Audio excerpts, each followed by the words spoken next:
Online बच्चे पढ़ रहे हैं। मेडिकल की पढ़ाई ऑनलाइन, बिना प्रैक्टिकल किए MBBS बन के आएंगे, बिना प्रैक्टिकल किए IITN बनकर आएंगे। तो ये बिना प्रैक्टिकल के डॉक्टर जो आएंगे वो कैसे फिर लोगों का इलाज कर पाएंगे?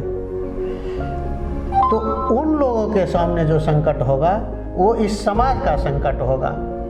मैं जब मैट्रिक में था तो मेरी आर्थिक स्थिति इतनी खराब थी कि मैं मैट्रिक का फॉर्म नहीं भरने की स्थिति में था।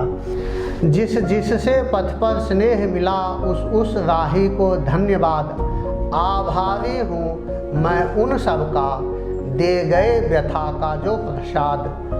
जिससे पथ पर स्नेह मिला उस राही को धन्यवाद।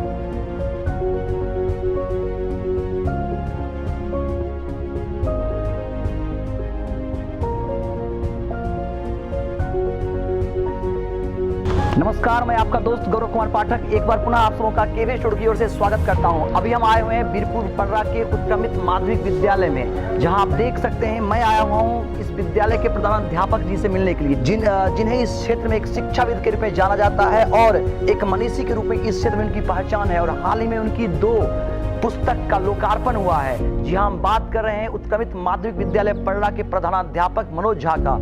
तो आइए उनसे मिलते हैं और जानते हैं उनकी कहानी, उनकी जुबानी। हम अपने केवी स्टूडियो की ओर से आपका अभिनंदन करते हैं, वंदन करते हैं और हम चाहेंगे जो दर्शक आपको देख रहे हैं आप उनसे अपने बारे में बताएं। मैं मनोज कुमार झा, बीरपुर गांव मेरा घर हुआ और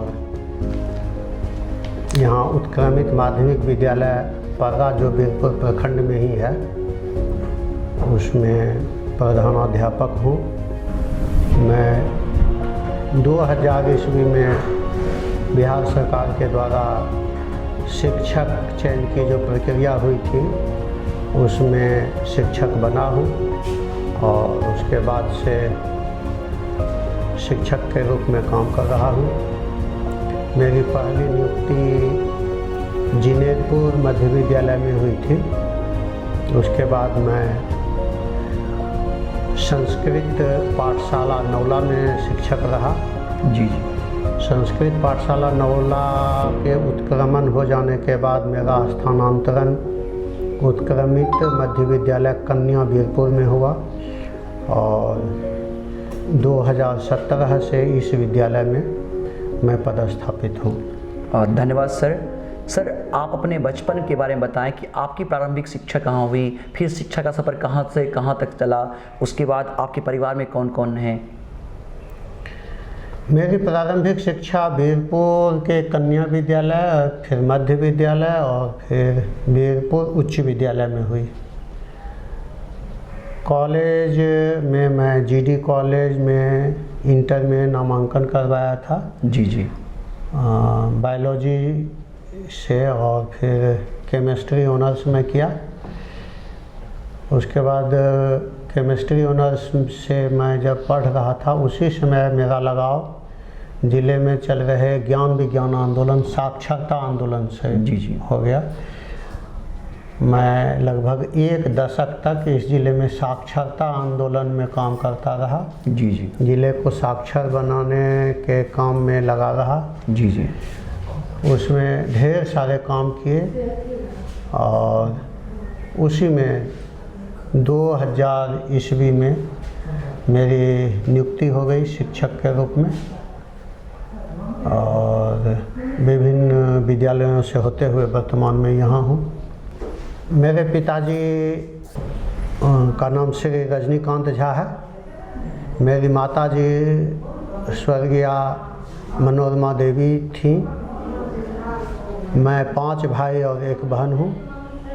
मेरे सबसे बड़े भाई बोकारो इस्पात कारखाना में नौकरी करते हैं। जी। उनसे जो छोटे भाई हैं वो बोकारो इस्पात कारखाना में ही ठेकेदार हैं। जी। उसके बाद जो मेरे एक भाई हैं मुझसे बड़े, वो बीरपुर में बच्चों को ट्यूशन कोचिंग पढ़ाते हैं। जी। उसके बाद मैं 2 भाई, मैं और मुझसे एक छोटा है रंजन, जी जी। दोनों शिक्षक हूँ और रंजन उत्क्रमित मध्य विद्यालय फजलपुर का प्रधानाध्यापक है। जी जी। मेरी बहन मेघौल में उसकी शादी है और वहाँ मेरे बहनोई एक बीमारी में चल बसे। अब मेरी बहन है, उसके बच्चे हैं।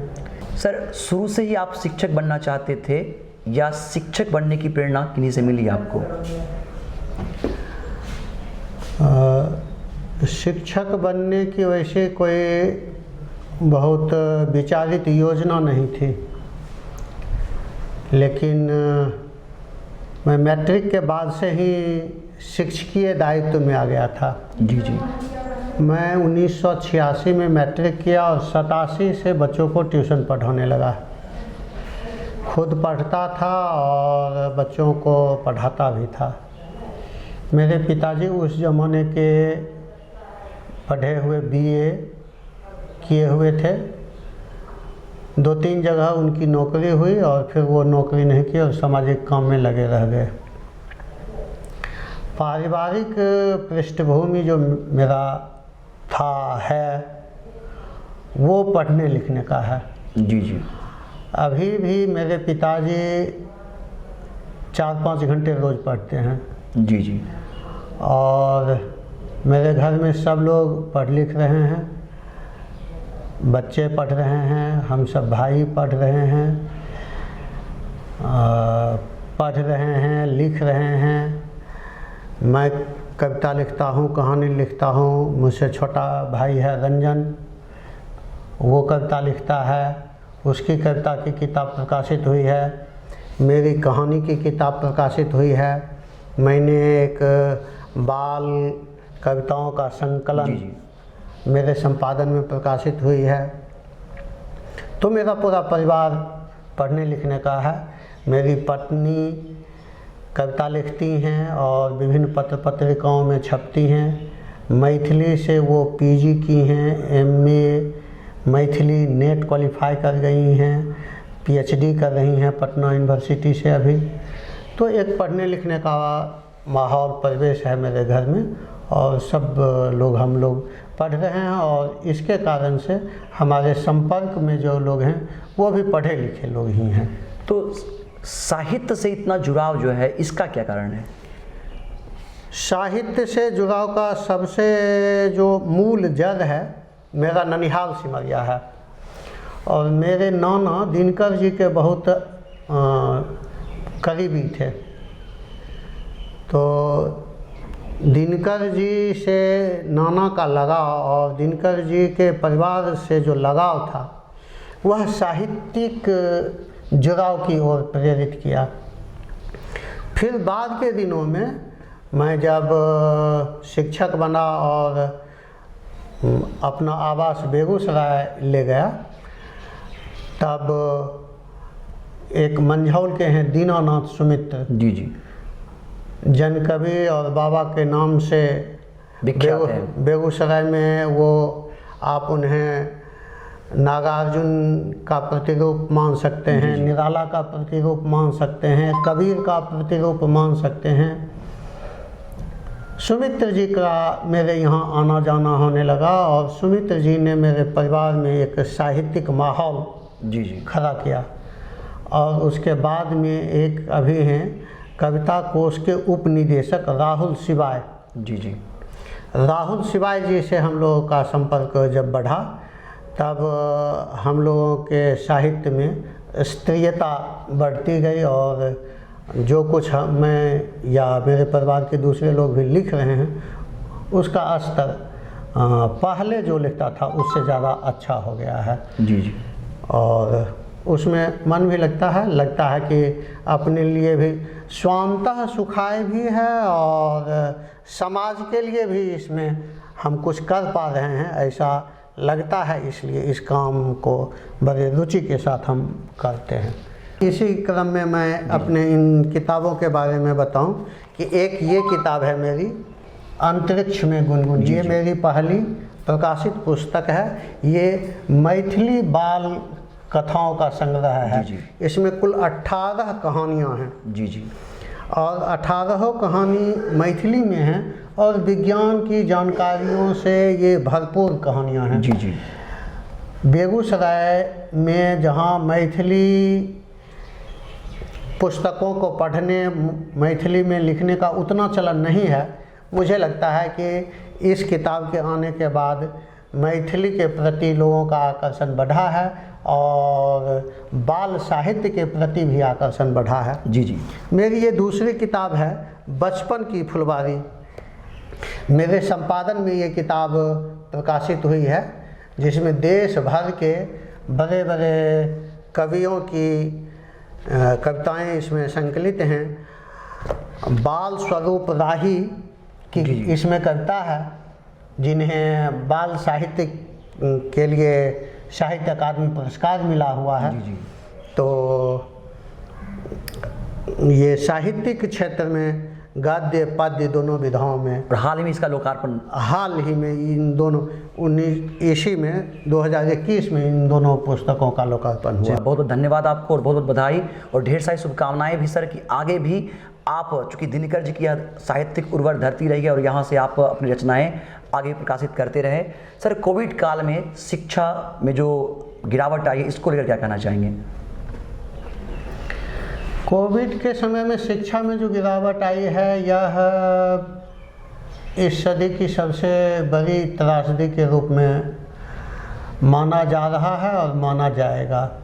जैसे जैसे समय बीतता जाएगा उस तरह उतना अधिक हम शैक्षिक रूप से जो नुकसान हुआ है वो हमारे सामने में आता जाएगा।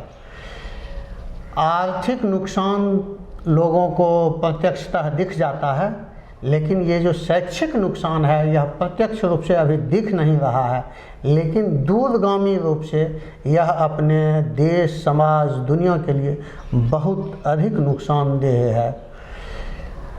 ऑनलाइन बच्चे पढ़ रहे हैं, मेडिकल की पढ़ाई ऑनलाइन, बिना प्रैक्टिकल किए MBBS बन के आएंगे, बिना प्रैक्टिकल किए IITN बनकर आएंगे। तो ये बिना प्रैक्टिकल के डॉक्टर जो आएंगे वो कैसे फिर लोगों का इलाज कर पाएंगे? तो उन लोगों के सामने जो संकट होगा वो इस समाज का संकट होगा।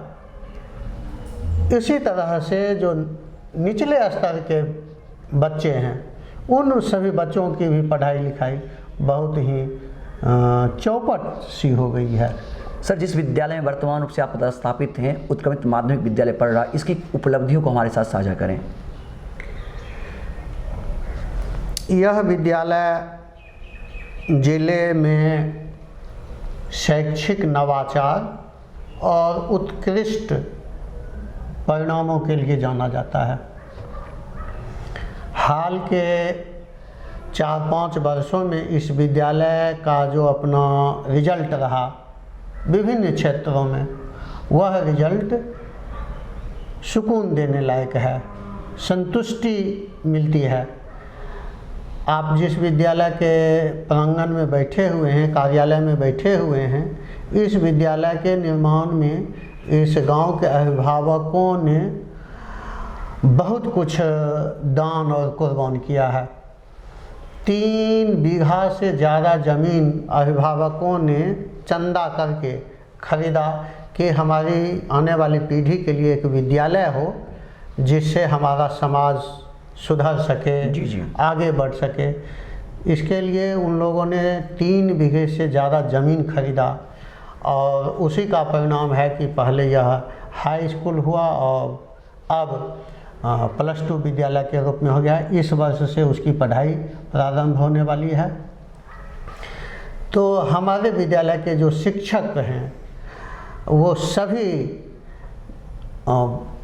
बहुत ही सचेतन रूप से प्रयास करते रहते हैं कि समाज के जिन लोगों ने विद्यालय के लिए इतना किया है, जी जी, हम विद्यालय के लोग भी समाज के लिए उसी अनुरूप काम करें, उनके बच्चे को हम इतना अधिक तैयार करें कि उनका भविष्य सुंदर हो।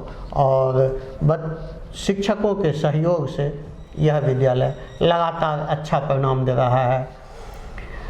माध्यमिक स्तर का मैट्रिक का जो रिजल्ट होता है उसमें लगातार कई वर्षों से हम ज़िले के टॉप 10 या टॉप 5 में अपना यहाँ का छात्र स्थान बन रहा है। स्थान लाते हैं। इस बार का हमारा एक विद्यार्थी राज्य में 11वां पोजीशन लाया। जी जी। और 8वें स्तर की एक प्रतियोगिता होती है मेधा छात्रवृत्ति की, उसमें भी यह विद्यालय लगातार अच्छा परिणाम देता है। इस बार का हमारा परिणाम अच्छा नहीं रहा, विद्यालय ही बंद है और बच्चों से हम लोग का इंटरेक्शन नहीं हो पाया। पिछले फरवरी में जो विद्यालय बंद हुआ तो फिर बीच में 1-1.5 महीने के लिए विद्यालय खुला था और फिर से बंद। खेल कूद में भी ये विद्यालय काफ़ी अव्वल रहा है। और खेल कूद में हमारा 6 लड़का राष्ट्रीय स्तर के गेम में हिस्सा लेने के लिए पिछले बार 19 में हैदराबाद गया था। जी जी। तो खेल कूद में हमारी उपलब्धि शानदार रही है। पढ़ाई लिखाई में हमारी उपलब्धि शानदार रही है।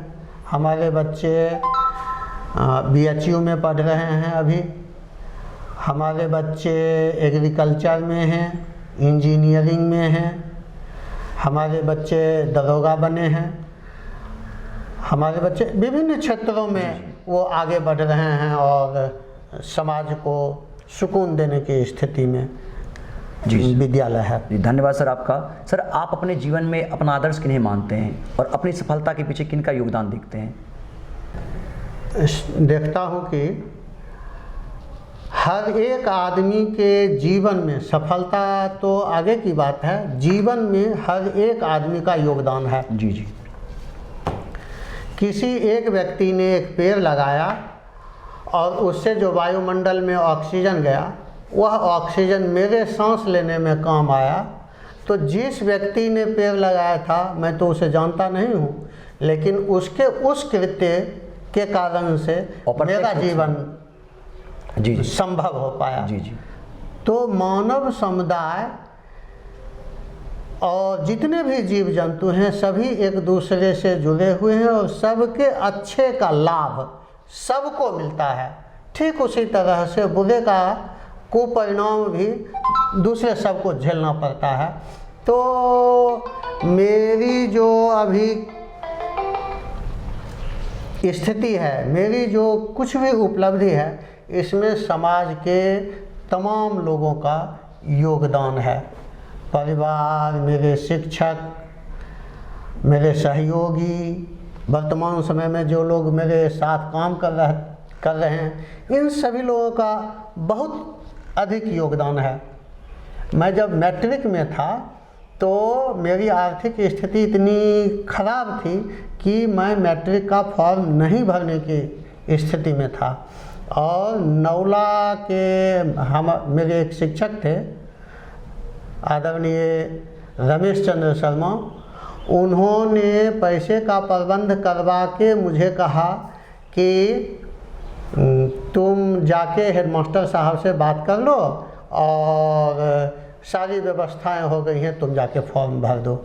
जी जी। दहिया के हमारे एक शिक्षक थे आदरणीय महादेव बाबू। महादेव बाबू जब मैं मैट्रिक में था तब वो ट्यूशन नहीं पढ़ाते थे, कहीं किसी को नहीं ट्यूशन पढ़ाते थे। उस समय वो ट्यूशन पढ़ाने लगे और उन्होंने कहा कि मनोज तुम लोग जब तक मैट्रिक का एग्ज़ाम दोगे तब तक आना मेरे यहाँ पढ़ने के लिए। जी जी। और वो एक पैसा किसी से नहीं लेते थे, मुझसे तो नहीं ही लिए। तो ऐसे ऐसे शिक्षक जो मेरे ज़िंदगी में मेरी कठिनाइयों को खुद से महसूस करके और मेरा मार्ग प्रशस्त करते रहे, उनका योगदान है। और जीवन में बहुत सारे लोग मिले, ज्ञान विज्ञान समिति में बहुत सारे लोग मिले, उन लोगों ने रास्ता दिखाया। भाभा एटॉमिक रिसर्च सेंटर के वैज्ञानिक थे डॉक्टर MP परमेश्वरन, एकलव्य भोपाल के थे विनोद रैना, बिहार में एक शिक्षाविद के रूप में बड़े शिक्षा अधिकारी रहे गालिब। जी जी। तमाम लोगों ने मेरे जीवन में कुछ ऐसा इम्पैक्ट किया जी जी कि मैं अपने जीवन का आदर्श और ऊंचा उठाता गया और खुद के लिए और समाज के लिए काम करता रहा। सर चलते चलते एक आखिरी प्रश्न आपसे लेना चाहूँगा। जो भी छात्र, शिक्षक या अभिभावक आपको यहाँ से देख रहे होंगे, उनसे एक शिक्षाविद के रूप में आपके क्या संदेश होंगे? मैं सभी लोगों से यही कहना चाहूँगा कि वर्तमान समय है वह है इंफॉर्मेशन एज। हमारे पास जितनी सूचनाएं होंगी हम उतने सशक्त होंगे, मजबूत होंगे। और सूचनाओं का स्रोत, ज्ञान का स्रोत जो शिक्षा है, शिक्षा और इन्फॉर्मेशन दोनों अधिक से अधिक वो हासिल करें। अपने आप को इतना तैयार करें, अपने आप को वो इतना तैयार करें कि वो खुद अधिक ज्ञानवान हो सकें और समाज के लिए वो उपयोगी हो सकें। एक चीज़ और उनसे कहना चाहूँगा, सभी लोगों से कहना चाहूँगा कि एक कविता है, जिससे पथ पर स्नेह मिला उस राही को धन्यवाद, आभारी हूँ मैं उन सब का दे गए व्यथा का जो प्रसाद। जिससे पथ पर स्नेह मिला उस राही को धन्यवाद, जो मेरे जीवन में व्यथा देने के लिए आए, मैं उनके लिए भी आभारी हूँ।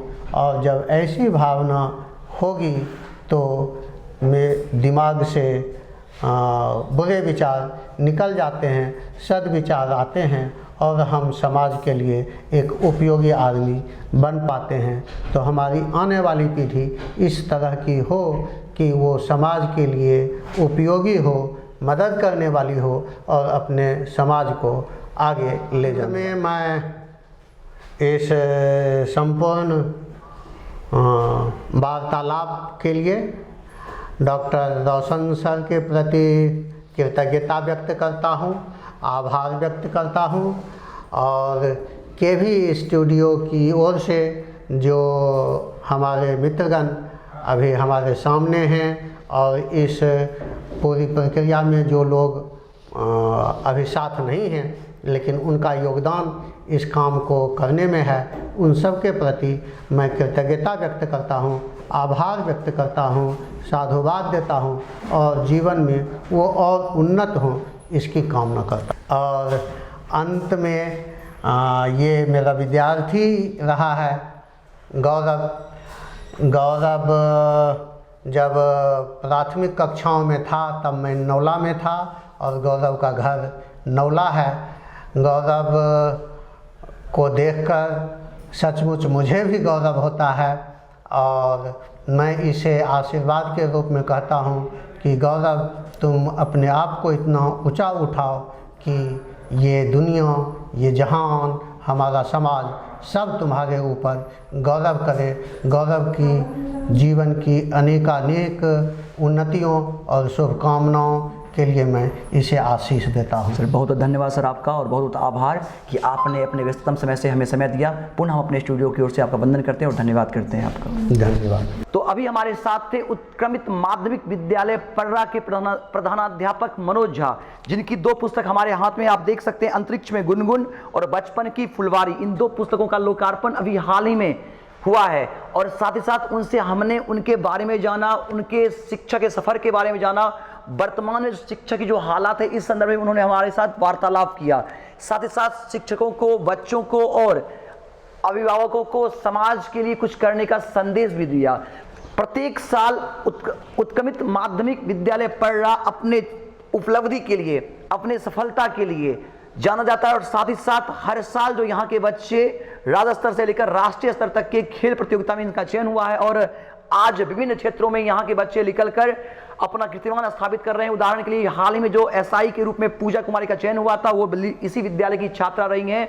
तो यह विद्यालय प्रत्येक साल हर क्षेत्र में बेहतर रिजल्ट दे रहा है और यहाँ के इस क्षेत्र के और इस यहाँ इन बच्चों के जो अभिभावक हैं काफ़ी सजग हैं, यहाँ के शिक्षक भी काफ़ी सजग हैं और यह विद्यालय निरंतर नई ऊंचाई की ओर बढ़ रहा है। हम सभी की ओर से बहुत सारी शुभकामनाएं कि यह विद्यालय और यहाँ के बच्चे नए नवाचार के साथ आगे बढ़े, शिक्षा के क्षेत्र में अलग पहचान बनाए, देश और समाज की सेवा करे। कैमरामैन शिवम के साथ मैं गौरव कुमार पाठक, केवी स्टूडियो बेगूसराय।